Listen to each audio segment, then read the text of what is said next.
আজকের গল্প একতরফায় প্রেম গল্প। সে বন্ধুত্ব থেকেই আজকের একটি ভালো দুজন মিলে একটি জায়গায় জব করি।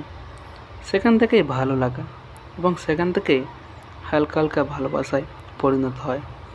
তাকে অনেক দিন নাগাদ আমি বলছি যে দেখো, তোমাকে আমার খুব ভালো লাগে, কিন্তু তুমি তো কিছুই বলছো না। তোমাকে আমি যতবারই বলতে চাই তুমি ততবারই আমাকে কিছু বলো না। তখন সে আমাকে বলল, তুমি তো খুব ভালো একটি ছেলে, তাই তোমাকে কি বলবো, তুমি তো কোথাও যাও না, যা বলি আমি তুমি তাই করো। আমি তখন বললাম, হ্যাঁ, আমিও তো তোমার কথাই শুনে চলি, কিন্তু তুমি কেন আমার কথা শুনে চলো না?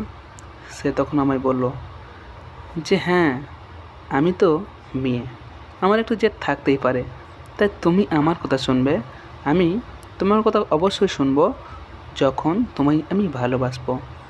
আমি বললাম, হ্যাঁ ঠিক আছে, তাই হবে।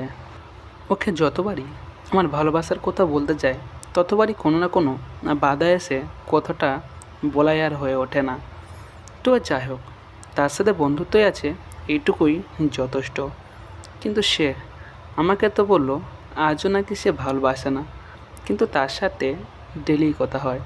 তাকে আজকেরে সে পার্কে আসছে, তার সাথে আমি কথা বলার জন্য তাকে বলেছি একটু তাড়াতাড়ি আসতে। তো যাই হোক, বলার পরে সে আমাকে ফোন করলো যে হ্যাঁ, আমি পার্কে চলে এসেছি, তুমি আসো। আমি তখন ভাবলাম যে হ্যাঁ, এতদিন তো এতদিন তো বলতেই পারিনি, কিন্তু আজকেরে আমি বলবই। আসার পরে আমার পাশে বসল। আমি তখন বললাম যে তুমি তো কিছু বলো। ও বলল যে হ্যাঁ, আমার বাড়ির থেকে বিয়ের কথা বলছে।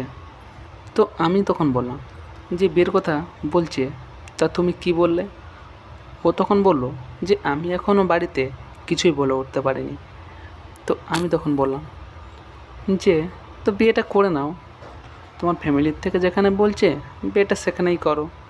ও তখন বলল যে আমি একজনকে ভালোবাসি। তখন আমি ভাবলাম হয়তো আমাকে উদ্দেশ্য করেই কথাটা বলছে। তো যাই হোক, ওর সাথে আমি কিছু কথা শেয়ার করলাম। তো ও বলল না, ঠিকই আছে। তো ও আমাকে কিছু কথা বলল। আমি তখন ওকে বললাম যে আমাদের সম্পর্কটা কি শুধু বন্ধুত্বের না আর কিছু? ও তখন বলল যে আমাদের সম্পর্কটা শুধুই বন্ধুত্বের। আমি আর কথা বাড়ালাম না। আমি তখন ভেবে নিলাম যে হয়তো তাকে শুধু আমি ভালোবাসি, কিন্তু সে আমাকে আজও হয়তো ভালোবাসে না। তো এইভাবেই বন্ধুত্ব চলতেই থাকলো। বন্ধু হিসাবে লাস্টবারের মতো তাকে আমি ফোন দিলাম যে তুমি কোথায়? ও বলল যে আমি এক জায়গায় আছি, আমি এক্ষুনি যাচ্ছি। আমি বললো তোমার সাথে একটু আর্জেন্ট কথা আছে, তুমি তাড়াতাড়ি আসো। তো ও এলো। তো ওকে বললাম যে বিয়ের কথা, তোমার নাকি বিয়ে ঠিক গেছে, বিয়ের কথা বলছিলে, তা কী হলো? ও বললো আমি একজনকে ভালোবাসি, আমি তাকেই বিয়ে করব। আমি তো বললাম তুমি এই আর কি মেরে আমাকে বলছিলে যে তুমি নাকি আমাকে, তোকে আমি তো, তখন মেয়েটা বললো তোকে আমি তো এসব কথা আজও বলিনি, তুই কেন ভাবছিস তুই শুধু আমার বন্ধুই মাত্র, আর কিছুই নয়। আমি বললাম ঠিক আছে, শুধু বন্ধুত্বটাই থাক। তো যাই হোক, বন্ধু হিসাবে সে একজনকে ভালোবেসে বিয়ে করলো, আর আমি আমার মতোই রয়ে গেলাম একা। তাকে বলার চেষ্টা করেও সে আমার কথা আর মনে করলো না। এমন এমন গল্প শোনার জন্য মা ভাঙনা গল্পের ইউটিউব চ্যানেলটি সাবস্ক্রাইব করুন এবং বেল আইকনটি প্রেস করে সর্বদাই আমাদের সাথে থাকুন।